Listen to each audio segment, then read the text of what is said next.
نحمده ونصلي على رسوله الكريم اما بعد اعوذ باللہ من الشیطان الرجیم بسم اللہ الرحمن الرحیم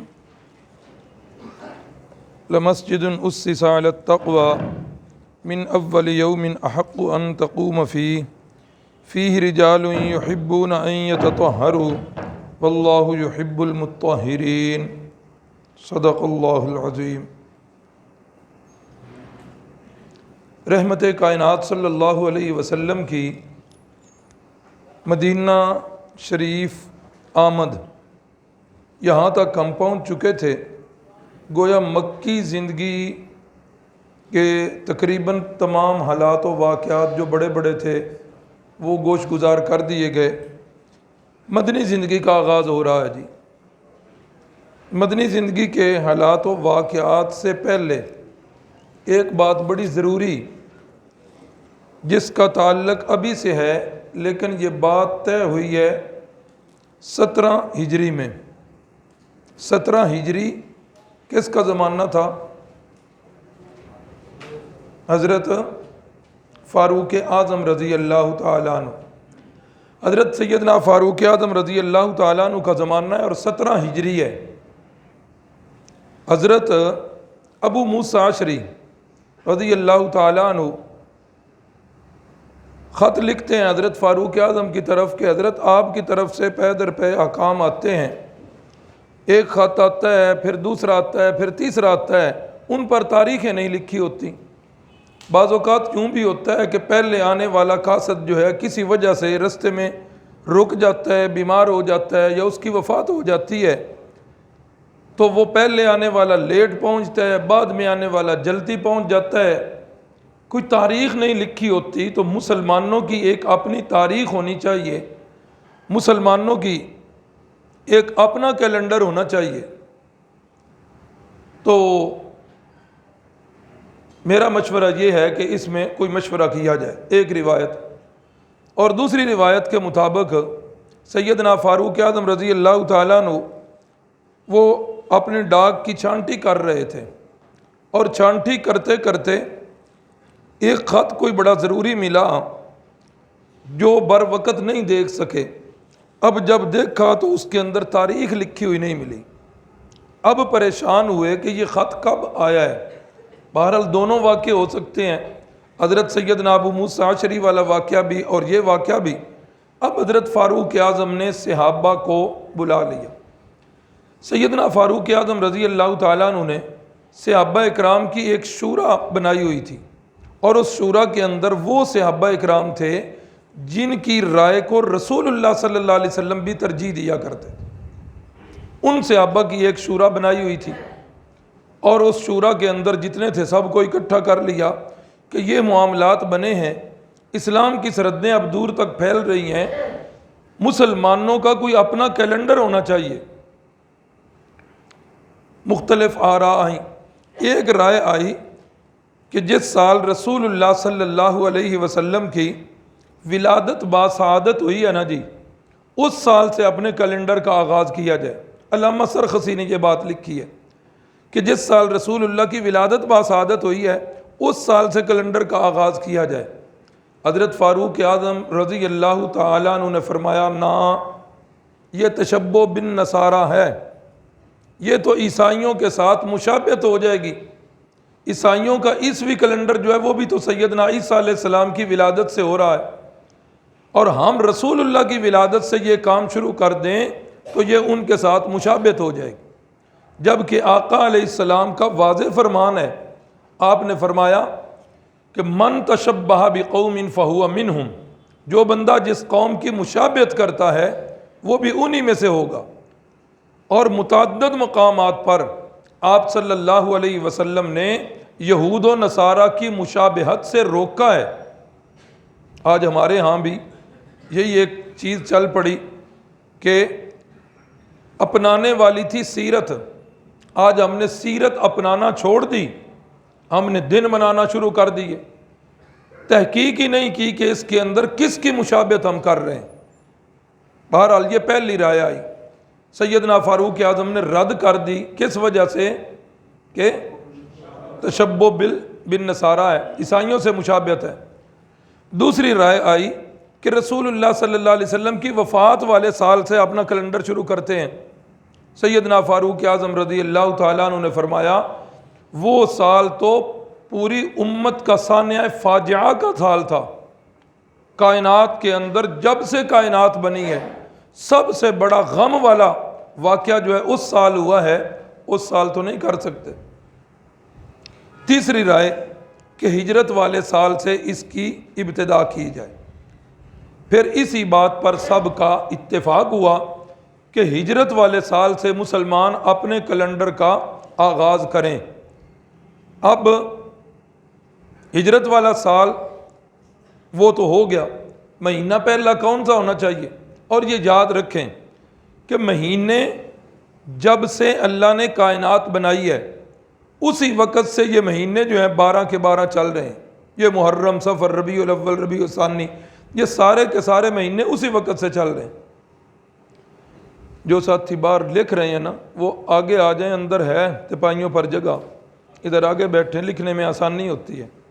آگے آؤ کفایت اللہ، ادھر آگے آؤ، رستہ ادھر سے دے دینا جی۔ لکھنے والے ساتھی اندر آ جایا کرو، جگہ ہوتی ہے، اور بھی اگر کوئی آنا چاہیں تو اندر آ سکتے ہیں۔ 12 مہینے ابتدا کائنات سے چل رہے تھے، اور قرآن مجید کے الفاظ ان عدت الشہور عند اللہ 12 شہرا فی کتاب اللہ، کہ مہینوں کی گنتی اللہ کے ہاں 12 ہیں۔ اللہ نے یہ 12 مہینے کب بنائے؟ یوم خلق السماوات والارض، جب اللہ نے زمین و آسمان کو بنایا تھا اسی وقت ہی اللہ نے 12 مہینے بنا دیے تھے۔ ایک 12 مہینے، اور نمبر 2 منہا اربعۃ حرم، فرمایا ان 12 مہینوں میں اللہ نے 4 مہینوں کو عزت والا مہینہ بنا دی۔ 12 مہینے بھی کائنات انسانی کے وقت کے بن گئے، اور 4 مہینوں کی عزت بھی اللہ رب العزت نے اسی وقت سے دے دی۔ وہ 4 مہینے عزت والے کون ہیں جی؟ ذی قعدہ، ذی الحجہ، محرم، اسلامی سال کا 11واں، 12واں اور پہلا مہینہ، یہ 3 مہینے، اور چوتھا مہینہ عزت والا وہ رجب المرجب کا۔ یہ 4 مہینے اللہ نے ان کو عزت دی۔ اور آپ کی اطلاع کے لیے عرض ہے کہ رسول اللہ صلی اللہ علیہ وسلم کی بعثت سے پہلے جب عربوں کی آپس میں جنگیں ہوا کرتی تھیں، عرب بھی 4 مہینوں کو عزت والا مہینہ سمجھتے تھے۔ ہاں یہ گڑبڑ ضرور کرتے کہ جنگ چل رہی ہے تو مہینہ رجب کا آ گیا ہے تو اب جنگ روکنے کا ارادہ نہیں، تو یہ کہہ دینا کہ چلو رجب اگلا مہینہ کر لیں گے، یہ مہینہ ربیع الثانی کا کر لیتے ہیں یا ربیع الاول کا کر لیتے ہیں۔ یہ جو گھنٹوں کے آگے پیچھے ہونے والا چکر مشرف صاحب کے زمانہ میں ہوا تھا، اس کی مثال دور جاہلیت میں ادھر سے ہی ملتی۔ یہ گڑبڑ وہ کر لیا کرتے تھے، لیکن 4 مہینوں کو عزت والا مہینہ سمجھتے تھے۔ تو قرآن مجید کی گو کہ یہ موضوع سے مناسبت نہیں، لیکن بات آ گئی ہے، اس بات کی بڑی ضرورت ہے معاشرے میں۔ قرآن مجید کی اس آیت سے پتہ چل گیا کہ محرم کون سا مہینہ ہے؟ محرم عزت والا مہینہ ہے۔ قرآن نے بتا دیا کہ محرم کون سا مہینہ ہے؟ عزت والا مہینہ ہے۔ لیکن آج میرے ماحول معاشرے میں محرم کو ماتم والا مہینہ اور سوگ والا مہینہ سمجھ لیا گیا۔ پہلی بات تو یہ کہ بچے تو بچے رہ گئے، آج بڑوں کو بھی اسلامی مہینوں کے نام ہی یاد کوئی نہیں ہے۔ یار یہ ہمارے ایک اپنا تشخص ہے، اسلام کی ہر چیز جو ہے وہ دوسروں سے الگ ہے اور جدا ہے۔ اللہ اکبر۔ تو جب ہمارا ایک اپنا تشخص ہے، ایک اپنی انفرادیت ہے، تو ہمیں اسی پر چلنا چاہیے، اور یہ مہینے ہمیں یاد ہونے چاہیے، ہمارے بچوں کو یاد ہونے چاہیے۔ لیکن ہمارے معاشرے میں کیا ہے؟ سوائے 2-3 مہینوں کے پتہ ہی نہیں ہوتا۔ رمضان وہ مہینہ جو ہے وہ تو مہینہ بھی یاد ہوتا ہے اور اس کی تاریخیں بھی یاد ہوتی ہیں، اور میرا خیال ہے روزے داروں سے بڑھ کر بے روزوں کو تاریخیں زیادہ یاد ہوتی ہیں۔ ہاں کہ کتنے دن باقی رہ گئے ہیں رمضان کے، اس کا مہینے کا بھی پتہ اور اس کی تاریخوں کا بھی پتہ۔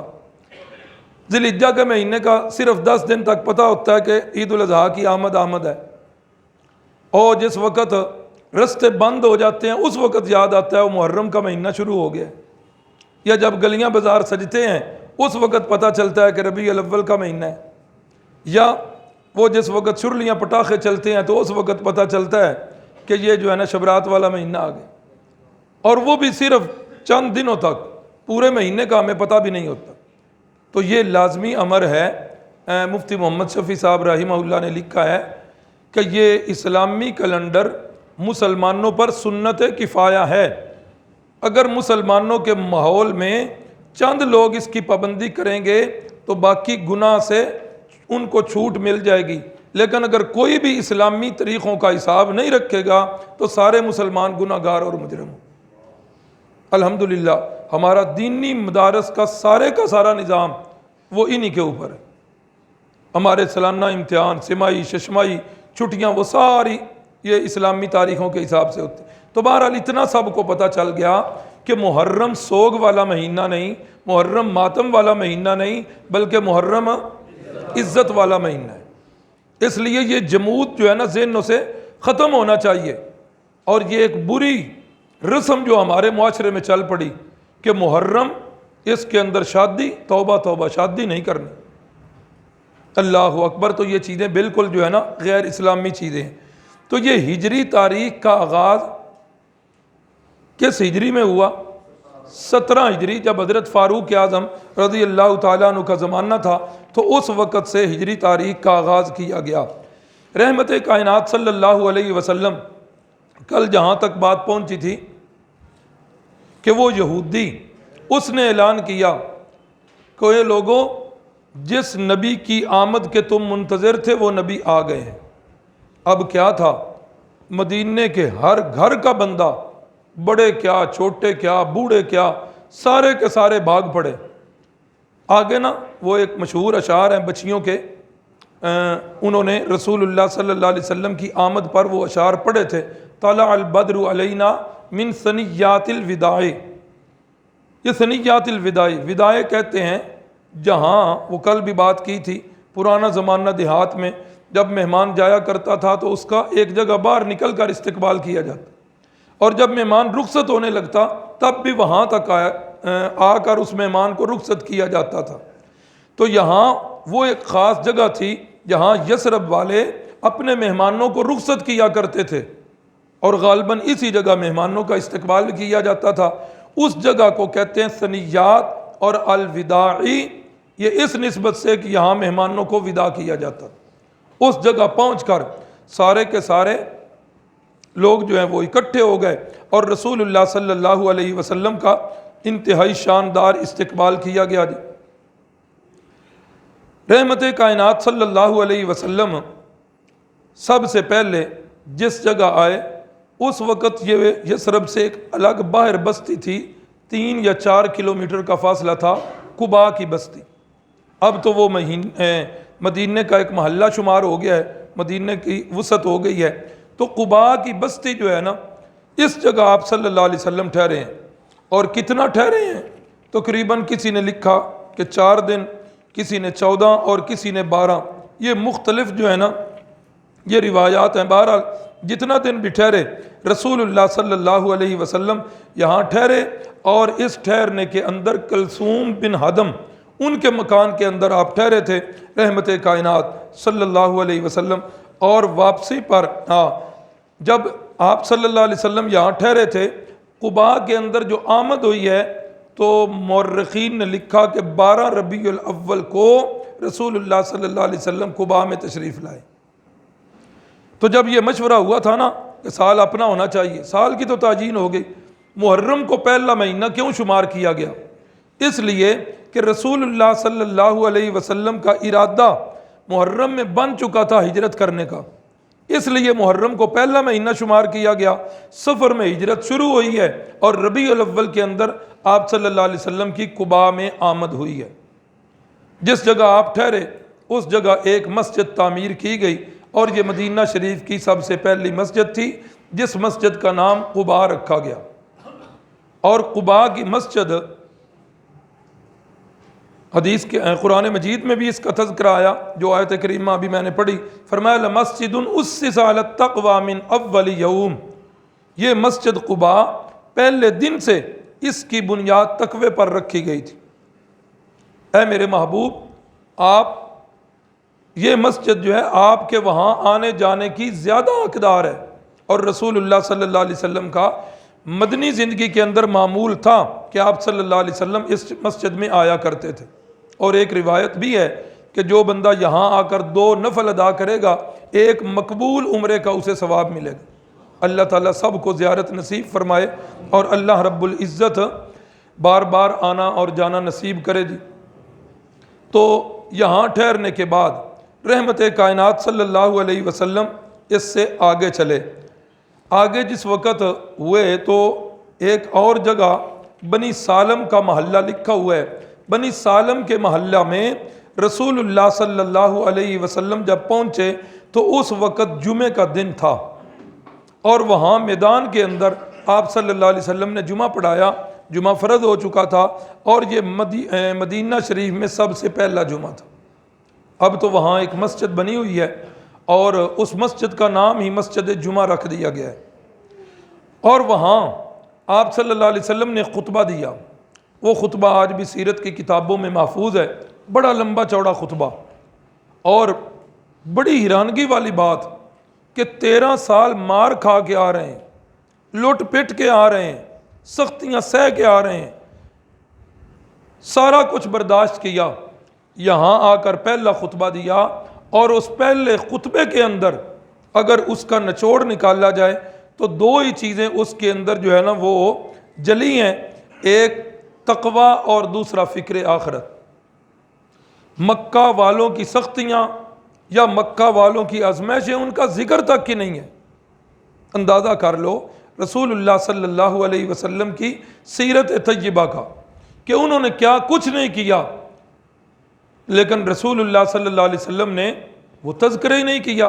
معلوم یہ ہوا کہ پیغمبر جو ہوتے ہیں وہ بڑے عالمگیر ذہن رکھتے ہیں، یہ روز مرہ کی چیزیں یہ ان کے سامنے ان کے مشن میں رکاوٹ نہیں کرتی۔ وہ جہاں سے چلا تھا، جہاں سے ٹوٹی تھی بات، جو ہی آئے اور آتے ہی اسی جگہ جوڑی اور فرمایا اوصیکم بتقوی اللہ، میں تمہیں اللہ سے ڈرنے کی وصیت کرتا ہوں۔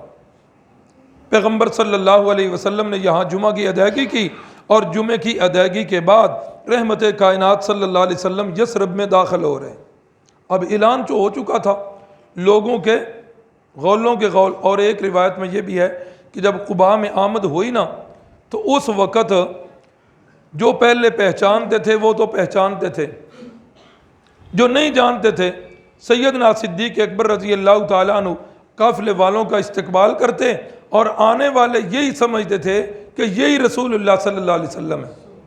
حضرت صدیق اکبر کی طرف دیکھ کر پھر تھوڑی دیر کے بعد جب حضرت صدیق اکبر نے بھی محسوس کیا، اتنی دیر میں دھوپ ہوئی، حضرت صدیق اکبر کپڑا اوپر کر کے کھڑے ہو گئے تاکہ پتہ چلے کہ خادم کون ہے اور مخدوم کون ہے۔ ایک بات جو میں نے کسی جگہ پر پڑھی تھی،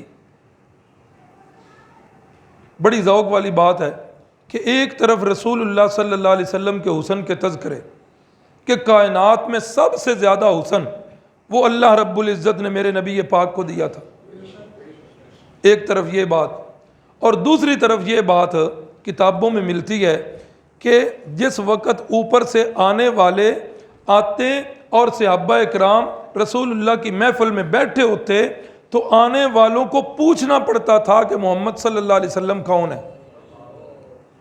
اب یہ ایک بڑا ایک اہم سوال ہے، ایک طرف اتنا حسن ہے، اب آنے والوں کو تو پوچھنا ہی نہیں چاہیے، وہ تو نمایاں شخصیت ہے، اور دوسری طرف احادیث میں اور سیرت میں تذکرے ملتے ہیں کہ جب صحابہ اکرام کی محفل میں ہوتے تو آپ صلی اللہ علیہ وسلم کے بارے میں آنے والے بندے کو پوچھنا پڑتا تھا۔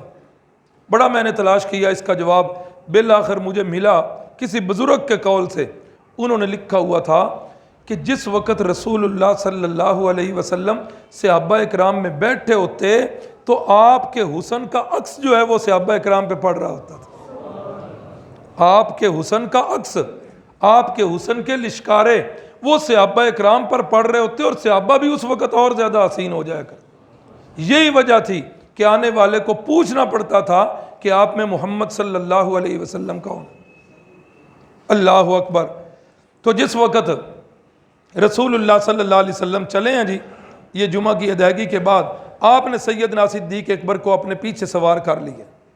اب کیا ہوا کہ وہ یثرب کے سارے بندے باہر آ گئے ہیں اور 2 لینیں لگ گئی ہیں، اور ان 2 لینوں کے اندر رسول اللہ صلی اللہ علیہ وسلم کو استقبال کی صورت میں مدینہ النبی لایا جا رہا، اور چھتوں پر انصار کی بچیاں وہ جو ہیں استقبالیہ اشعار پڑھ رہی ہیں۔ طلع البدر علینا من ثنیات الوداع وجب الشکر علینا ما دعا للہ داعی۔ او لوگو، آج ہماری قسمت پر ناز کرو، آج تو 14ویں کا چاند ہمارے اوپر طلوع ہو گیا۔ جب تک ایک بندہ بھی اللہ کی عبادت کرنے والا ہمارے اندر موجود رہے گا، تب تک وہ ہر بندہ، وہ ایک بندہ بھی اللہ کی اس نعمت کا شکر ادا کرتا رہے۔ رسول اللہ صلی اللہ علیہ وسلم نے پھر ان بچیوں سے پوچھا، اے انصار کی بچیوں، اتنی خوشی، کیا تمہیں میرے سے بڑی محبت ہے؟ فرمانے لگی، یا رسول اللہ بڑی محبت ہے۔ فرمایا، اچھا مجھے بھی پھر تم سے بڑی محبت ہے۔ مدینہ شریف اللہ رب العزت آپ کو لے جائے، اللہ تعالیٰ بار بار لے جائے، آپ دیکھیں گے کہ مکے اور مدینہ کے ماحول میں بڑا فرق ہے۔ مکے کے اندر جلال نمایاں ہے اور مدینہ کے اندر جمال نمایاں ہے۔ مکے کے بندے تھوڑے سے مزاج میں ذرا سخت ہیں، اور مدینہ شریف کے بندے یہ تو مزاج میں بڑے ہی نرم، اور آج بھی نرم ہیں۔ میں پچھلے دنوں ایک سفر نامہ پڑھ رہا تھا ڈاکٹر شیر علی صاحب کا۔ ڈاکٹر شیر علی صاحب مدینہ یونیورسٹی کے فاضل تھے اور وہیں وہ پڑھاتے بھی رہے۔ پھر افغانستان کے اندر بہت سارے مجاہدین، غالباً ملا عمر صاحب کے بھی وہ استاد تھے۔ یہ پگڑی جو میرے سر پہ آپ دیکھ رہے ہیں، میرا معمول تھا جمعہ المبارک والے دن باندھنے کا۔ وہ جمعے والے دن باندھی تو ساتھیوں نے اصرار کیا کہ نہیں، روزانہ باندھا کریں۔ یہ پگڑی میری دستار ہے دورہ حدیث شریف کی، اور یہ بھی حضرت ڈاکٹر شیر علی صاحب رحمۃ اللہ علیہ نے میرے سر پہ باندھی تھی جس دن فراغت ہوئی تھی۔ تو ڈاکٹر شیر علی صاحب کے ساتھ وہ ایک قافلہ تھا، تو ڈاکٹر صاحب ان کے رہبر تھے۔ تو کہتے ہیں جس وقت وہ لکھنے والا لکھتا ہے کہ جس وقت ہمارا قافلہ مسجد نبوی کے باہر والے سین میں پہنچا، ایک چھوٹا سا بچہ عربی بول رہا ہے، ہمیں تو سمجھ نہیں آ رہی تھی، اور وہ آ کر ہماری ٹانگوں کے ساتھ لپٹ گیا، ہمیں کھینچ رہا ہے۔ کہتے ہیں کہ ہم نے پوچھا ڈاکٹر صاحب سے، یہ کیا کہہ رہا ہے؟ ہمارے ہاں تو کہتے ہیں کہ لپٹتے ہیں ہم بھیک مانگنے والے بچے، تو وہ جو لپٹا ہم نے سمجھا شاید کچھ مانگ رہا ہے۔ ڈاکٹر صاحب نے بتایا کہ یہ بچہ آپ کی منتیں کر رہا ہے کہ خدا را میرے دسترخوان پہ آپ نے کھانا کھانا ہے۔ کہتا ہے جس وقت میں نے یہ منظر دیکھا تو میں نے کہا 1400 سال کے بعد بھی تمہاری دعوتوں میں کوئی کمی نہیں آئی، مدینے والوں واقعی تم اس اہل تھے کہ اللہ کے نبی کی مہمانی اللہ تعالیٰ تمہیں ہی سپرد کرتے۔ آج بھی مدینے والے جو ہے مہمان نواز۔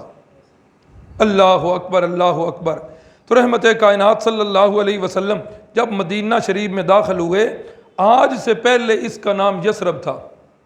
آج رسول اللہ صلی اللہ علیہ وسلم کے تشریف لانے سے اس کا نام ہو گیا جی مدینہ النبی۔ اور بھی نام ہے، طابہ بھی نام ہے، طیبہ بھی نام ہے۔ مدینہ النبی معنی نبی کا شہر صلی اللہ علیہ وسلم، نبی کا شہر۔ پھر اختصار کرتے ہوئے اس کو مدینہ کہا جانے لگا، تو یہ اس دن اس کا نام بدلا جی مدینہ طیبہ کا۔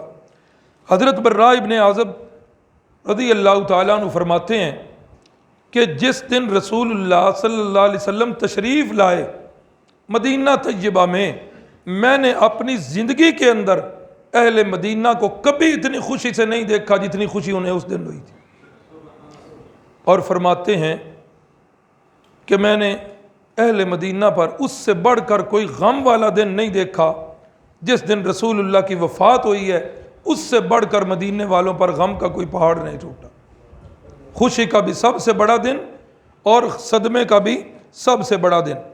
اب جس وقت چلے ہیں جی، داخل ہو رہے ہیں، اب ہر بندے کا دل کر رہا ہے کہ میرے گھر میں رسول اللہ صلی اللہ علیہ وسلم تشریف لائیں۔ جس کے گھر کے پاس سے گزرتے ہیں، یا رسول اللہ تشریف لائیے، میرے ماں باپ قربان۔ ہر گھر کے اندر یہی چرچے کہ کس خوش نصیب کو آج مہمانی کا شرف حاصل ہوگا۔ ہر بندہ جو ہے آگے بڑھتا ہے۔ رسول اللہ صلی اللہ علیہ وسلم نے فرمایا نکیل پکڑتے تھے، آپ نے فرمایا دعوہا، اس کی نکیل نہ پکڑو، چھوڑ دو اس کو اپنے حال پر، فإنہا مامورۃ، یہ میری اونٹنی جو ہے یہ آج اللہ کے حکم کی پابند ہے، کوئی اس کو ہاتھ نہ لگائے، جس جگہ میری اونٹنی بیٹھے گی میرا قیام اسی جگہ پر ہو۔ رسول اللہ صلی اللہ علیہ وسلم کی اونٹنی چلتے چلتے ایک جگہ پر بیٹھی ہے، رسول اللہ صلی اللہ علیہ وسلم اس جگہ سے اترے نہیں ہیں، وہ جگہ جو ہے تھوڑا سا میدان تھا، پھر وہ اونٹنی اٹھ کھڑی ہوئی ہے، تو آگے چکر لگا کر واپس آ کر جس مکان کے سامنے بیٹھی ہے وہ مکان 2 منزلہ مکان ہے، اور وہ مکان سیدنا ابو ایوب انصاری رضی اللہ تعالیٰ عنہ کا مکان ہے۔ جس وقت اونٹنی بیٹھی رسول اللہ صلی اللہ علیہ وسلم نیچے اترے، گھر تو ان کے ساتھ اور بھی تھے نا، حضرت ابو ایوب انصاری نے سمجھا کہ کوئی اور پہل نہ کر جائے، آپ کا سارا سامان اور کجاوا اٹھا کر اپنے گھر میں چلے، اور ایک دوسرے سے اب بھی انہوں نے اٹھنی کی نکیل کو تھام لیا۔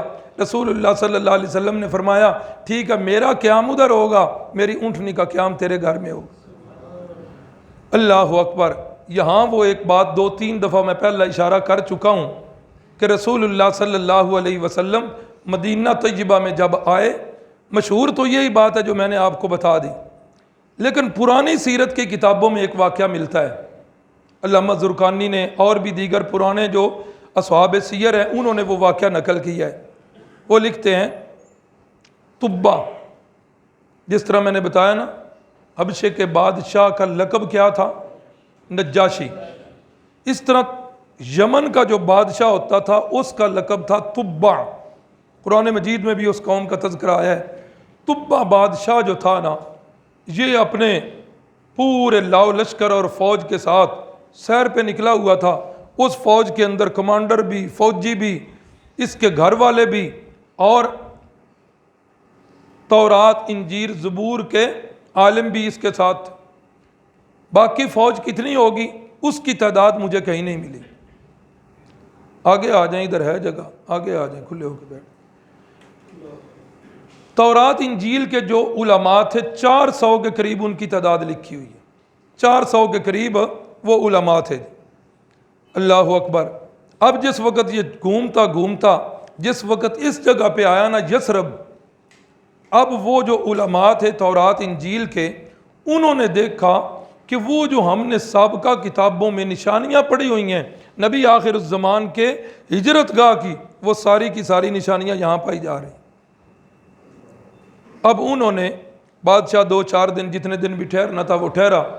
طبہ بادشاہ جس وقت وہ جانے لگا تو یہ سارے 400 علماء وہ اس کے پاس کہ ہماری ایک درخواست ہے۔ بولو جی کیا درخواست ہے؟ ہماری درخواست یہ ہے کہ آپ مہربانی کر کے ہمیں اجازت دے دیں، ہم باقی زندگیاں ادھر ہی گزارنا چاہتے ہیں۔ بادشاہ بڑا حیران کہ یہ کون ہے؟ یہ سرکاری علماء ہیں جنہیں سرکاری سہولیات ملی ہوئی ہیں، سرکاری پروٹوکول مل رہے ہیں، سرکاری جو ہیں وہ تنخواہیں مل رہی ہیں، یہ ساری سرکاری سہولیات چھوڑ کر میرے دربار کے اندر کرسیاں چھوڑ کر یہ اس جنگل کے اندر کیوں ترجیح دے رہے ہیں رہنے کو؟ اس نے کہا وجہ بتاؤ۔ انہوں نے کہا جی وجہ یہ ہے کہ وہ جو سابقہ کتابوں کے اندر تذکرے ہیں نبی آخر الزمان کے، ان کے جو ہجرت گاہ کی نشانیاں ہیں ہم نے وہ ساری پڑھی ہوئی ہیں، اور وہ اس سرزمین کے اوپر پوری فٹ آ رہی ہیں۔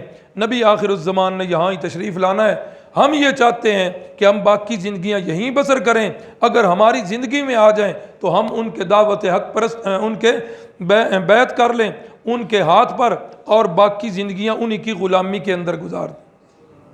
بادشاہ نے کہا چلو اب پتہ چل گیا۔ بادشاہ نے کیا کیا؟ ان کی تعداد میں نے بتایا کتنی تھی؟ 400۔ بادشاہ طبہ نے ایسا کیا 400 مکان وہاں تعمیر کی، جتنے یہ لوگ تھے اتنے ہی مکان تعمیر کر دیے، اور جس وقت اتنے مکان تعمیر ہو گئے تو ایک مکان جو ہے وہ 2 منزلہ تیار کر دیا، باقی سارے 1 منزلہ تھے، اور ایک مکان کو 2 منزلہ تیار کیا، اور ان علماء کے اندر جو سب سے بڑے عالم تھے اس مکان کی چابی انہیں دی، اور ساتھ انہیں ایک خط دیا، اور ساتھ انہیں یہ کہا اگر تمہاری زندگی میں وہ نبی آخر الزمان تشریف لے آئیں تو یہ خط انہیں دے دینا اور یہ مکان میں نے ان کے لیے بنایا ان کے سپرد کر دینا، اور اگر تمہاری زندگی میں نہ آئیں تو اپنی اولاد میں یہ خط بھی دے دینا اور اپنی اولاد کو یہی وصیت کر دینا۔ اگر اولاد کی زندگی میں نہ آئیں تو ان کو بھی وصیت کر دینا کہ یہ آگے خط بھی منتقل کرتے جائیں اور یہ مکان بھی منتقل کرتے جائیں۔ بالآخر چلتے چلتے جس وقت تاریخ میں بھی وہ تذکرہ 2 منزلہ مکان کا ہے، اور یہاں جب رسول اللہ صلی اللہ علیہ وسلم تشریف لائے یہاں بھی 2 منزلہ مکان کا تذکرہ ہے۔ حضرت ابو ایوب انصاری کے مکان کا بھی اس کا تذکرہ آ جاتا ہے۔ اس روایت کو اگر صحیح ماننا جائے اور بظاہر قرینہ قیاس بھی یہی روایت دل کو بھی لگتی ہے تو پھر کہنا پڑے گا کہ رسول اللہ صلی اللہ علیہ وسلم حضرت ابو ایوب انصاری کے مکان میں نہیں آئے، بلکہ حضرت ابو ایوب انصاری میرے نبی کے مکان میں رہ رہے تھے۔ 2 منزلہ مکان ہے جی۔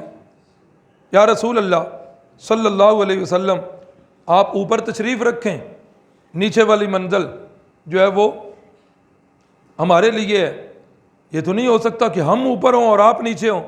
آپ نے فرمایا نہیں، ایسا کرو کہ تمہیں تکلیف ہوگی، مجھے لوگوں نے آ کے ملنا جلنا ہے، تمہیں تکلیف ہوگی، آپ اوپر چلے جاؤ اور نیچے والی منزل میرے لیے ہی چھوڑ دو۔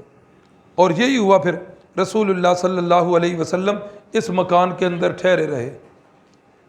آپ نے نہیں سنا ہوگا لیکن آج پڑھتے پڑھتے یہ بات بھی نظر سے گزری کہ یہ وہ پہلے میزبان ہیں جنہوں نے یہ کام کیا کہ پہلے کھانا تیار کرنا ہے اور سارا کھانا مہمانوں کے سامنے رکھنا ہے، اس کھانے میں سے جو بچ جائے رسول اللہ صلی اللہ علیہ وسلم تناول فرما لیں، جو کھانا بچ جائے وہ گھر والوں نے کھانا ہے۔ سب سے پہلے یہ حضرت ابو ایوب انصاری نے یہ کام کی، اور پھر جس وقت کھانا بچ کے آتا دیکھتے کہ کس جگہ پر جو ہے نا وہ انگلی مبارک کے نشانات لگے ہوئے ہیں، اس جگہ وہ منہ مبارک لگا کر وہاں سے تناول کیا کرتے تھے۔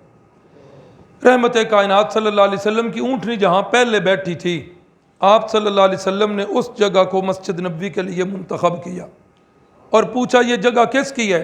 پتہ چلا سہل اور سہیل 2 یتیم بچے ہیں، یہ جگہ ان کی ہے، اور انہوں نے یہ میدان بنایا ہوا ہے کس لیے کہ کھجور جس وقت اترتی ہے نا درختوں سے، اس جگہ وہ کھجور کو رکھ کے اس کے چھوارے بناتے ہیں، کھجور کو خشک کرتے ہیں، اس کے لیے انہوں نے یہ جگہ بنائی ہوئی ہے۔ آپ نے فرمایا اس جگہ کو میں نے مسجد کے لیے منتخب کیا ہے اور ان سے پوچھو کہ اس کی قیمت کتنی لینی۔ وہ بندے آئے، دونوں بچے آئے، انہوں نے کہا جی ہم اللہ کی راہ کے اندر یہ اللہ کو تحفہ اور ہدیہ دینا چاہتے ہیں، آپ اس کو قبول فرما لیں۔ فرمایا نہیں، یتیموں سے مال لینا گو کہ تمہاری رضامندگی ہے، یہ میری شریعت کے اندر نہیں۔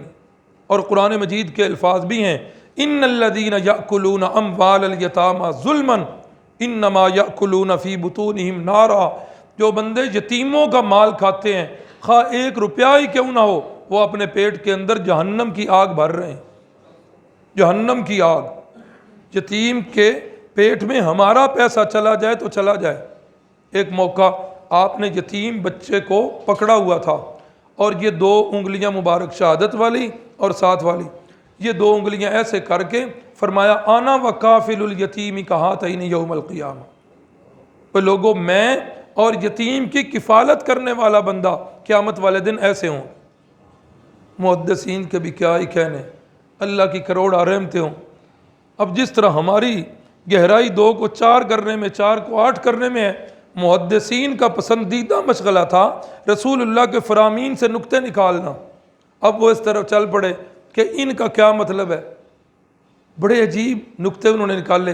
بعض نے کہا اس کا مطلب ہے کہ میں اور یتیم کی کفالت کرنے والا قیامت والے دن یوں اکٹھے ہوں گے۔ بعض نے کہا نہیں، اس کا مطلب ہے کہ میرے اور اس بندے کے درجے میں صرف اتنا فرق ہوگا۔ ہاں، یہ انہوں نے موتی نکال کے ہمیں دیے۔ تو بہرحال رسول اللہ صلی اللہ علیہ وسلم نے مسجد نبوی کی تعمیر کی کچی اینٹوں کے ساتھ، اور صحابہ اکرام جو ہے وہ بھی تعمیر کر رہے ہیں۔ رسول اللہ صلی اللہ علیہ وسلم بنفس نفیس مسجد نبوی کی تعمیر میں حصہ لے رہے ہیں، اور صحابہ اکرام تعمیر بھی کر رہے ہیں اور ساتھ پڑھ رہے ہیں اللہم لا خیر الا خیر الآخرہ فاغفر الانصار والمہاجرہ، اے اللہ آخرت کی خیر جو ہے وہی خیر ہے۔ اے اللہ انصار کو اور مہاجرین کو بخش دے۔ اور دوسری روایت کے الفاظ فنصر الانصار والمہاجرہ، اللہ مہاجروں کی بھی مدد فرما اور انصار کی بھی مدد فرما۔ اللہ اکبر۔ تو جس وقت رسول اللہ صلی اللہ علیہ وسلم نے اس کی تعمیر کی، مسجد نبوی کی، کچی دیواریں ہیں، اوپر کھجور کی شاخیں اور اس کا تنا ڈال کر وہ چھت ڈال دی گئی۔ اللہ اکبر۔ اور یہ ایسی تھی مسجد کی عمارت کہ بارش کے دنوں میں ٹپکتی تھی، نیچے مٹی یا کوئی پکا فرش نہیں ہے، دیواریں بھی کچی، فرش بھی کچا، لیکن نمازی صرف پکے نہیں، نمازی عقیدے کے بھی پکے۔ آج مسجدیں پکی ہو گئی، نمازی کچے ہو گئے اور عقیدے اس سے بھی کچے ہو گئے۔ اللہ تعالی ہمارے عقیدوں کو قرآن مجید کے مطابق پختہ کرے جی۔ اللہ اکبر۔ تو رسول اللہ صلی اللہ علیہ وسلم نے بنفس نفیس اس کے اندر جو ہے نا وہ حصہ لیا، اور ساتھ آپ صلی اللہ علیہ وسلم نے ابتداءً 2 حجرے تعمیر کیے۔ یہ مسجد نبوی کے ساتھ حجرے تھے۔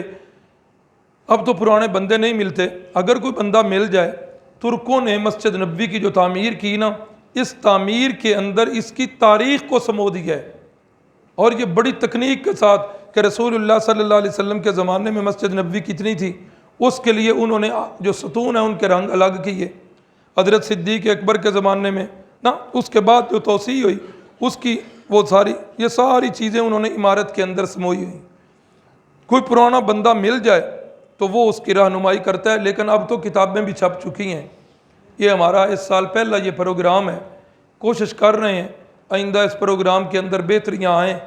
دل یہ کر رہا ہے کہ آئندہ اس کی جگہ اگر کوئی ساتھی مل گئے اس معاملے میں جو رکھتے ہیں مہارت، تو پروجیکٹر کا انتظام ہو جائے۔ یہ جو نقشے ہیں نا، جتنی دیر تک نقشہ سامنے نہ ہو اتنی دیر تک صحیح سمجھ نہیں آتی۔ اللہ تعالیٰ آسانیاں فرمائیں گے، اگر ہماری نیت میں اخلاص ہوا تو اللہ تعالیٰ اس کے لیے وسائل مہیا کریں گے، اور اللہ تعالیٰ افراد بھی مہیا کریں گے۔ تو رسول اللہ صلی اللہ علیہ وسلم نے ازواج مطہرات کے حجرے جو ہے نا یہاں تعمیر کیے، اور حجرے بھی کتنے تھے؟ 10 ہاتھ لمبے تھے اور اتنے ہی چوڑے تھے، اور وہ بھی کچے حجرے ہیں۔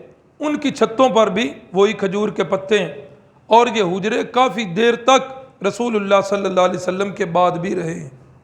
اور میں نے پڑھا غالباً حضرت حسن بصری کا قول کہ کاش کہ یہ حجرے جو ہیں یہ باقی رہتے، کاش کہ یہ حجرے باقی رہتے، کہ جن حجروں کی چھتیں کھجوروں کے پتوں کی ہیں اور ان کے دروازوں پر کوئی دروازے نہیں ہیں بلکہ کمبل اور پردے لٹک رہے ہیں، اور کائنات کے شہنشاہ ان حجروں میں رہ رہے ہیں۔ انسانی تاریخ میں اتنی بڑی شخصیت ہو جو بین الاقوامی، اور اس کی جو ہے وہ رہائش اتنی سادہ ہو، اسلامی تاریخ کے اندر کوئی مثال نہیں اس بات کی ملتی۔ تو حضرت حسن بصری فرماتے ہیں کاش کہ یہ حجرے باقی رہتے، امت اپنے نبی کی رہائش دیکھتی اور سبق پکڑتی کہ اللہ کے نبی کتنے عظیم المرتبت انسان ہیں اور آپ کی رہائش کتنی سادہ ہے۔ اللہ اکبر، اللہ اکبر۔ تو مدینے کی آب و ہوا، یہ آب و ہوا صحابہ اکرام کو راس نہ آئی۔ خود رسول اللہ صلی اللہ علیہ وسلم بھی بیمار ہو گئے، صدیق اکبر بھی بیمار ہیں، حضرت بلال حبشی وہ بھی بیمار ہیں، بڑے عجیب و غریب حالات بن گئے۔ ان حالات میں رسول اللہ صلی اللہ علیہ وسلم نے دعا فرمائی، اے اللہ جس طرح میرے باپ حضرت سیدنا ابراہیم علیہ السلام نے مکے کی آبادی کے لیے دعا کی تھی، اے اللہ میں تیرا پیارا محبوب مدینے کی آبادی کی دعا کر رہا ہوں، اے اللہ میرے اس مدینے کو آباد کر دے، اے اللہ جو ان کے سا اور مت ہیں اے اللہ ان کے اندر برکت ڈال دے، اے اللہ یہاں کی جنسوں کے اندر برکت ڈال دے۔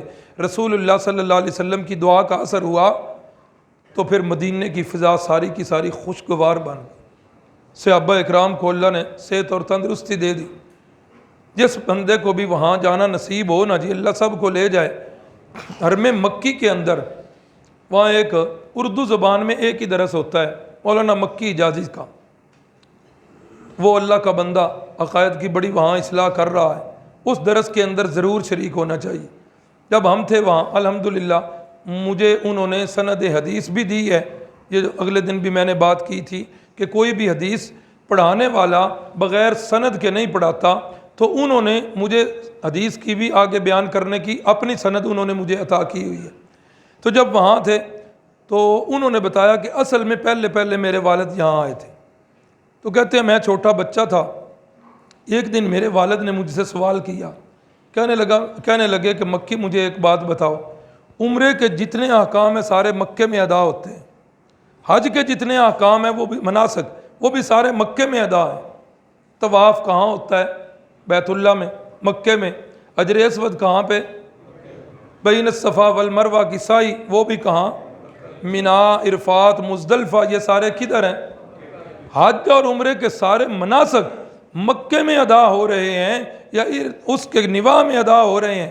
لیکن اس کی کیا وجہ ہے کہ پاکستان کے اندر کسی جنگل میں چلے جاؤ، بیڑوں کا چرواہا جو کچھ بھی نہیں جانتا، الف کو کلی سمجھتا ہے، اس کے بھی منہ سے یہ الفاظ نکلتے ہیں اللہ مدینہ تو کب دکھائے گا؟ اس کی وجہ بتاؤ. کہتے ہیں کبھی میں نے کوئی جواب، کبھی میں نے 2-4 جواب دیے، بالآخر میں چپ کر گیا. میں نے کہا ابا جی نہیں پتہ، آپ اس کا جواب دے دیں. تو والد صاحب نے کہا کہ یہ میرے نبی کی اس دعا کا اثر ہے جو رسول اللہ صلی اللہ علیہ وسلم نے مدینہ طیبہ کے لیے کی تھی کہ اے اللہ جس طرح میرے باپ حضرت ابراہیم نے مکے کی آبادی کے لیے دعا کی تھی، میں تیرا محبوب نبی مدینہ کی آبادی کے لیے دعا کرتا. تو یہ اس دعا کا اثر ہے کہ جہاں بھی عالم اسلام کے اندر کوئی بندہ ہے اس کا دل مدینہ کے ساتھ دھڑکتا ہے. مکے کے ساتھ تو دھڑک نہیں ہے، وہ تو اسلام کا مرکز ہے، جد امجد حضرت ابراہیم خلیل اللہ ان کا تعمیر کردہ ہے. لیکن مسلمان کے دل کے اندر مکہ اور مدینہ دونوں کا احترام جو ہے وہ آج بھی موجود ہے. مدینہ کے اندر یہودیوں کے جو بڑے بڑے قبائل تھے وہ 3 تھے، بنو قریظہ، بنو نذیر اور بنو قینقاع. یہ 3 قبیلے تھے. سب سے زیادہ تکلیف مدینہ طیبہ میں آنے کی انہیں ہوئی ہے. اور وجہ اس کی کیا؟ ایک تو مدینہ پر ان کا ہولڈ تھا، ایک تو حکومتی لحاظ سے بھی ہولڈ ہے کہ مدینہ کے جو اصل قبیلے تھے اوس اور خزرج، ان کو انہوں نے لڑا کے اتنا کمزور کر دیا تھا کہ اب وہ بیچارے حکومت کے بھی قابل نہیں تھے، اتنا کمزور کر دیا تھا. اور دوسرے نمبر پر یہ آس پاس کے علاقوں کے لیے گدی نشین بنے ہوئے تھے، مذہبی رہنما، مذہبی پیشوا، اور ان کی گدیاں جو ہیں وہ ٹوٹ رہی تھیں، ان کے نذرانے ختم ہو رہے تھے. انہیں اس بات کی تکلیف تھی. آپ اندازہ لگائیں مکے والے، یہ پہلے سپارے کی جب ترجمہ یا تشریح پڑھے نا تو وہاں تا یا بنی اسرائیل، وہاں کیا لفظ ہیں؟ لا تکونوا اول کافر بہ، اوے پہلے کافر نہ بنو، پہلے میرے نبی کا انکار کرنے والے نہ بنو. وہاں مفسرین سوال اٹھاتے ہیں کہ پہلے کافر اور منکر تو بنے قریش مکہ، قرآن یہودیوں کو کہہ رہا ہے کہ پہلے کافر نہ بنو. اس کا جواب مفسرین دیتے ہیں اس لحاظ سے کہ بہت سارے لوگوں کی نگاہیں تمہارے اوپر جمی ہوئی، تم تورات انجیل کے عالم ہو، اور یہاں تک کہ مکے والے جو رسول اللہ صلی اللہ علیہ وسلم پر سوالات کیا کرتے تھے جن کا تذکرہ اگلے دن ہوا، تو وہ سوال کہاں سے پوچھ کے آتے تھے؟ انہی سے، یہود مدینہ سے پوچھ کے آتے تھے نا. تو اس لیے فرمایا تم گدی نشین ہو، لوگوں کی نگاہیں تمہارے اوپر ہیں کہ تم علماء ہو، تمہیں سابقہ کتابوں کا علم ہے، لوگ تمہاری طرف دیکھ رہے ہیں. تم مان جاؤ گے تو لوگ بھی مان جائیں گے، تم انکار کرو گے تو لوگ بھی تمہاری وجہ سے انکار کریں گے. اس لیے اولا کافرین انہیں کہا. تو انہیں بڑی تکلیف ہوئی. تکلیف اس بات کی کہ ہولڈ بھی ختم ہو رہا ہے اور ہمارے پیٹ اور ہمارے نذرانے وہ بھی ختم ہو رہے ہیں اور ہماری گدیاں جو ہیں وہ ختم ہو رہی ہیں. اس وجہ سے یہ رسول اللہ صلی اللہ علیہ وسلم کے دشمن بنے اور انہوں نے رسول اللہ صلی اللہ علیہ وسلم کے ساتھ وہی دشمنی جس طرح مکے والوں نے لگائی انہوں نے بھی لگا لی. اب اسلام کی پہلی مسجد وہ تو قباء میں ہوئی اور یہاں مسجد نبوی کی تعمیر ہو چکی ہے جی. اب مسجد نبوی بیک وقت اس کی حیثیت ایک یونیورسٹی کی بھی ہے کہ جہاں مسلمان آ کر اپنے احکام اسلام کے سیکھتے ہیں. بیک وقت اس کی حیثیت ایک محفل کی بھی ہے کہ جس کے اندر مدتوں سے جو ایک دوسرے کے دشمن قبیلے تھے آج اس مسجد نبوی کی محفل میں بیٹھتے ہیں تو باہم شیر و شکر۔ اسی مسجد کی حیثیت اسلام کے مرکز کی ہے، جہاں اس ننھی سی ریاست مدینہ جو ہے اس کے احکام اور نظام حکومت جو ہے وہ دور دراز تک پھیل رہا ہے، اور مسجد نبوی اس کا مرکز بن رہی۔ اور اسی مسجد نبوی کی حیثیت پارلیمنٹ کی بھی ہے، جہاں انتظامیہ اور شورا کی کمیٹیاں بیٹھتی ہیں اور نظام حکومت کے بارے میں ساری مشورے ہوتے ہیں۔ اور یہی مسجد نبوی یہ ان فقراء اور مہاجرین کا بھی ڈیرا اور پہلا مدرسہ ہے جو لاوارث یا جن کو گھر والوں نے نکال دیا یا دور دراز کے جو طالب العلم رسول اللہ صلی اللہ علیہ وسلم کے پاس آیا کرتے تھے تو ان کا مسکن بھی یہی مسجد نبوی ہوا کرتا۔ احادیث کی تاریخ میں سب سے زیادہ احادیث کے راوی کون ہیں؟ حضرت سیدنا ابو ہریرہ رضی اللہ تعالیٰ عنہ، اور وہ بھی یہیں رہنے والے تھے، اصحاب صفہ کے اندر، وہ مدرسے کے طالب العلموں کے اندر وہ بھی انہی میں شمار تھے۔ تو رسول اللہ صلی اللہ علیہ وسلم سے سب سے پہلے جو یہودی ملے، ایک کا نام ملتا ہے یاسر ابن اخطب۔ کیا نام؟ یاسر ابن اخطب، اور یہ بھائی ہیں حجی بنت اخطب کے۔ شاید آپ نے نام سنا ہو حجی بنت اخطب، نہیں نام سنا ہوا تو حضرت ام المؤمنین حضرت صفیہ رضی اللہ تعالی عنہا جو ہماری اماں جان ہیں، یہ ان کے والد ہیں۔ حجی بنت اخطب ان کے والد ہیں، اور یاسر یہ ان کے چچا جان ہیں۔ اب ام المؤمنین اماں جی حضرت صفیہ خود روایت کرتی ہیں، فرماتی ہیں کہ میں اپنے خاندان اور چچا کے خاندان میں سب سے زیادہ چہیتی تھی۔ ابا بھی مجھ سے سب سے زیادہ پیار کرتے تھے، اور چچا یاسر بھی سب سے زیادہ پیار مجھ سے کرتے تھے۔ جب بھی کبھی سفر میں جاتے تو واپسی پہ سب سے پہلے، بچے سارے ہی آتے لیکن وہ مجھے اٹھا لیا کرتے تھے، میں دونوں کی چہیتی تھی۔ فرماتی ہیں جب رسول اللہ صلی اللہ علیہ وسلم کی آمد ہوئی تو میرے چچا اور میرے ابا دونوں گئے رسول اللہ صلی اللہ علیہ وسلم کے پاس، ملاقات کر کے شام کو جب واپس آئے تو میں حسب معمول دوڑتی ہوئی استقبال کرنے کے لیے گئی، لیکن دونوں میں سے مجھے کسی نے نہیں اٹھایا۔ تھکے ماندے، بڑے مایوس، گھر پہنچ کے جو میں نے گفتگو سنی، میرے چچا میرے ابا سے کہہ رہے تھے تمہیں یقین ہے کہ یہ بندہ وہی ہے؟ تو میرے ابا کہہ رہے تھے ہاں مجھے یقین ہے کہ یہ بندہ وہی ہے۔ اچھا پھر کیا خیال ہے؟ چچا نے پوچھا۔ ابا نے کہا خیال کیا ہے، جب تک اس وجود کے اندر ایک سانس بھی باقی ہے اس کے ساتھ دشمنی رہے گی، نہیں مانوں گا۔ اللہ اکبر۔ اور پھر ایسا ہی ہوا، حالت اسلام میں وفات نہیں ہوئی، حالت کفر پہ ہی ان کی۔ اچھا جی جو ان کے چچا تھے انہوں نے پھر کیا کیا؟ سب سے پہلے اسلام قبول کر لیا یاسر ابن اخطب نے، اور دوسرے بندے یہود کے جو بڑے علماء تھے نا مدینے کے اندر، ان میں 10 علماء بڑے تھے، ٹاپ 10 کہتے ہیں کہ 10 کہتے ہیں؟ ہاں سن تو صحیح انگریزی بھی نہیں آؤں، ٹاپ 10 یہ بندے جو تھے نا 10 بڑے علماء میں، ان میں ایک نمایاں نام ملتا ہے سیدنا عبداللہ ابن سلام رضی اللہ تعالیٰ۔ خود واقعہ بیان کرتے ہیں، فرماتے ہیں کہ میں اپنے کام میں لگا ہوا ہوں، میرے کانوں کے اندر آواز آئی وہ نبی آ گئے ہیں۔ کہتے ہیں میں کام چھوڑ کر جب گیا، جوں ہی میری نگاہیں رسول اللہ صلی اللہ علیہ وسلم کے چہرہ انور پر پڑیں، بے اختیار میری زبان سے یہ جملے نکلے لیس بوجہ کذاب، یہ جھوٹے بندے کا چہرہ نہیں ہو سکتا۔ اللہ اکبر۔ سچے نبی کے جہاں اور بہت سارے دلائل ہیں، سچے نبی کی ایک دلیل بھائیو یہ ہے کہ اس کا چہرہ انتہائی خوبصورت ہو۔ خلقت مبرأ من کل عیب کأنک قد خلقت کما تشاء، اے میرے محبوب اللہ نے تجھے ایسا پیدا کیا کہ تیرے جسم کے اندر، تیری بناوٹ کے اندر اللہ نے کوئی عیب رکھا ہی نہیں۔ اور سچا نبی ایسے ہی ہوتا ہے۔ او یاد کریں حضرت یونس علیہ السلام کا واقعہ، لوگوں نے کہا کہ کوئی بندہ بھاگا ہوا ہے، پرچیاں نکلیں تو نام کس کا نکلا؟ پھینک دیا انہوں نے. کیا کہا کہ یہ اتنا خوبصورت چہرہ یہ پھینکنے والا. یہ سچے نبی کا حسن جو ہوتا ہے یہ بھی اس کی بڑی دلیل ہوتی ہے. اور آج میرے معاشرے کے اندر ایک بندہ جس کو نبی ماننا جا رہا ہے، مرزا غلام احمد قادیانی، نیٹ پہ نکال لیں اس کی تصویر، یقین کریں کہ نبی ماننا تو کجا، تصویر سے ہی نحوست ٹپک رہی ہے. اور آپ اس کے زندگی کے وہ حالات پڑھیں جو اس کے بیٹے مرزا بشیر الدین محمود نے لکھے ہیں سیرت الماضی کے اندر.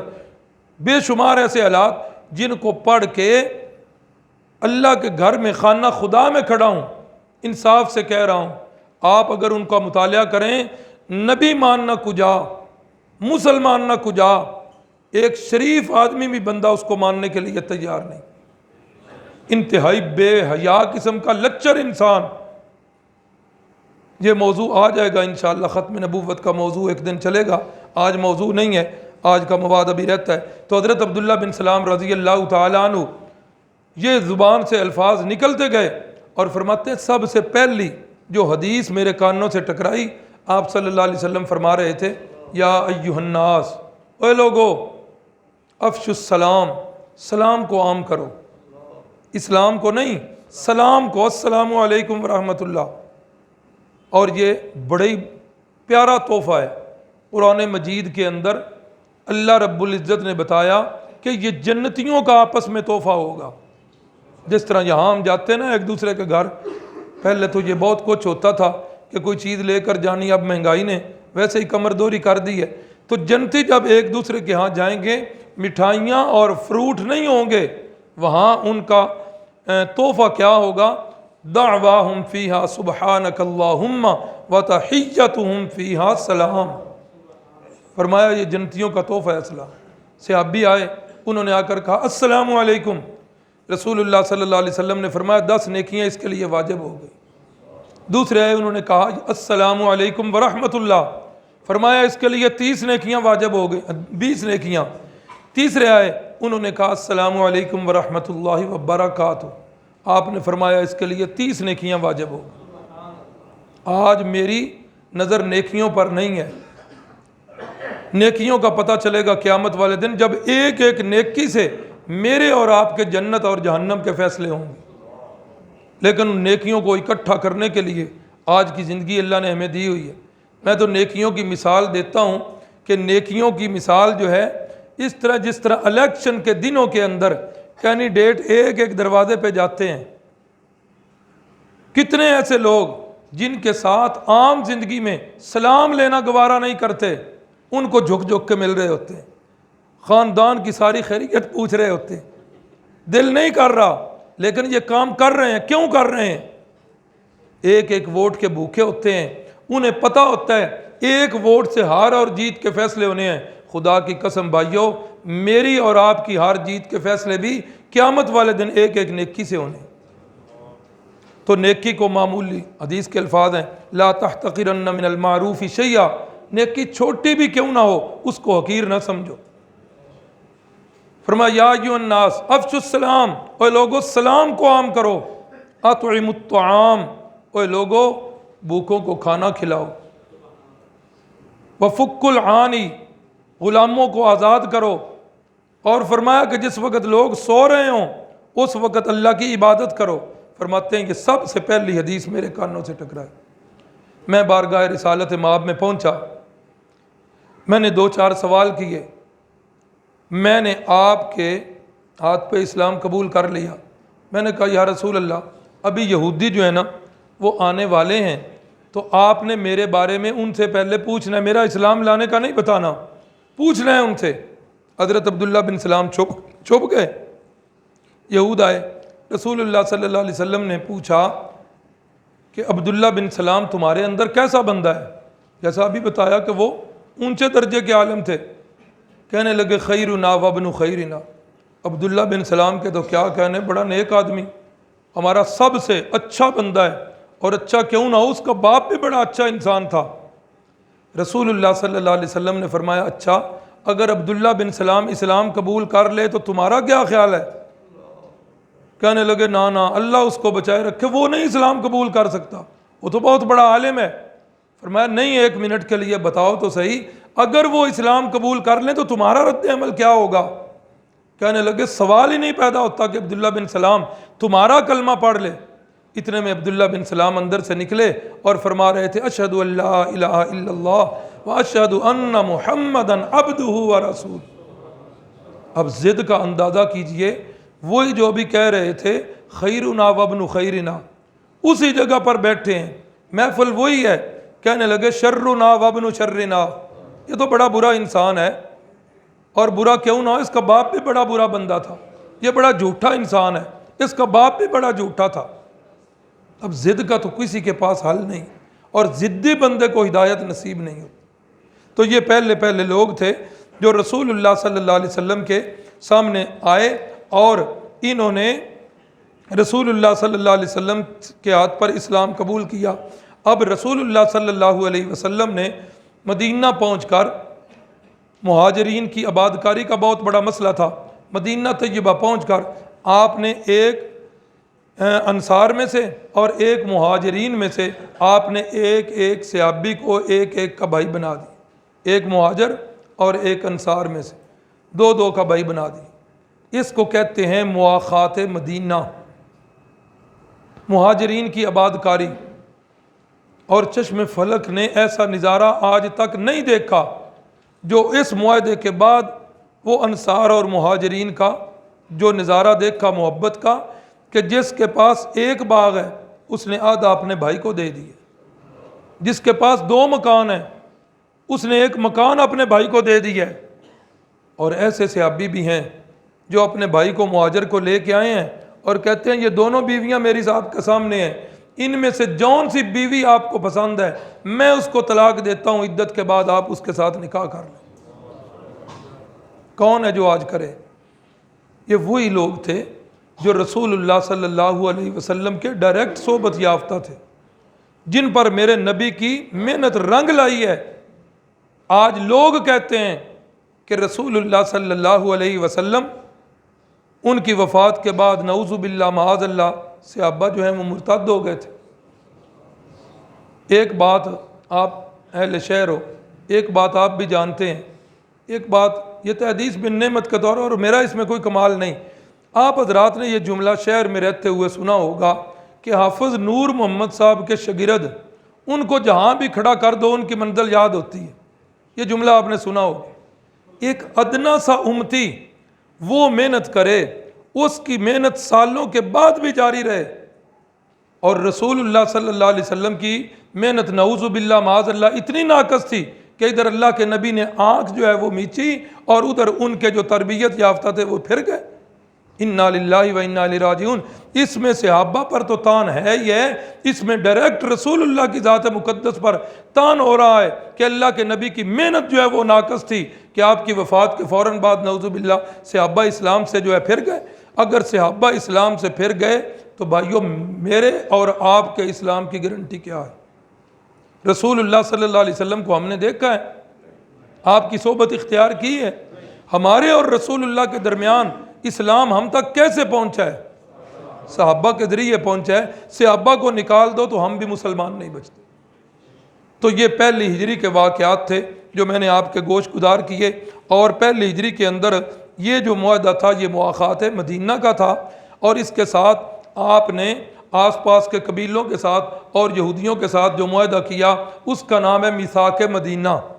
اور میثاق مدینہ کی آپ سکے پڑھیں، سیرت کی کتابوں میں مل جائیں گی، وہ سارا کا سارا میثاق مدینہ مسلمانوں کے دفاع کے لیے تھا کہ اوپر سے کوئی بندہ آئے گا دشمن تمہارے اوپر حملہ کرے گا ہم تمہارے ساتھ ہوں گے، ہمارے اوپر حملہ کرے گا تم نے ہمارا ساتھ دینا ہے۔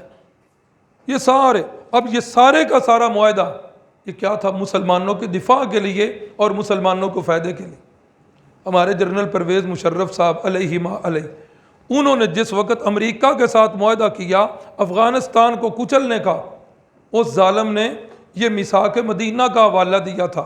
وہ میثاق مدینہ تو مسلمانوں کا دفاعی حصار تھا، اس نے تو مسلمانوں کو بچایا ہے اور یہ مسلمانوں کو کچل رہا ہے، اور حوالہ جو ہے وہ میثاق مدینہ کا دے رہا ہے۔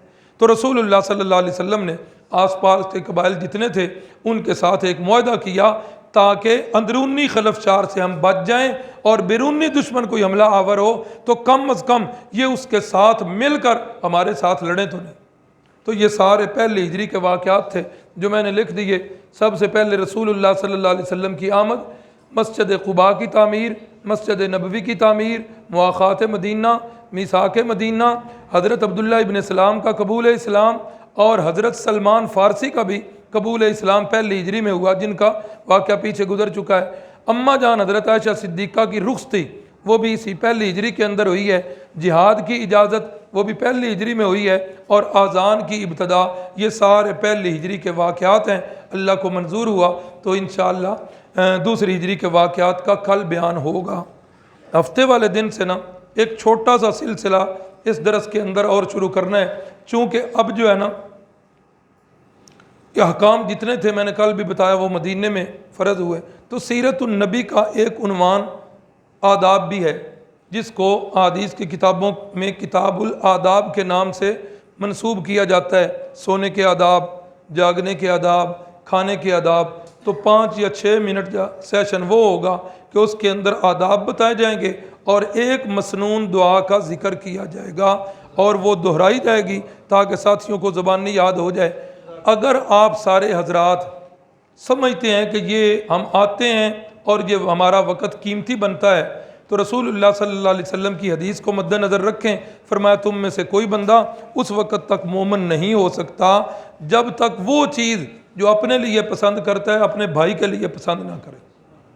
تو پھر اس دعوت کو عام کریں، ہر بندہ اپنے ساتھ کم از کم 2 بندوں کو ساتھ لے کے آئے اور کوشش کرے، اور نیت کیا ہو؟ نیت یہ ہو کہ ہمارے اس عمل سے ایک بندے کا عقیدہ ٹھیک ہو جائے یا اس کا عمل سنت کے مطابق ہو جائے۔ ہو سکتا ہے اللہ تعالیٰ ہماری آخرت میں نجات کا ذریعہ اسی بات کو بنا دیں۔ اللہ تعالیٰ مجھے بھی عمل کی توفیق دے، آپ کو بھی عمل کی توفیق دے۔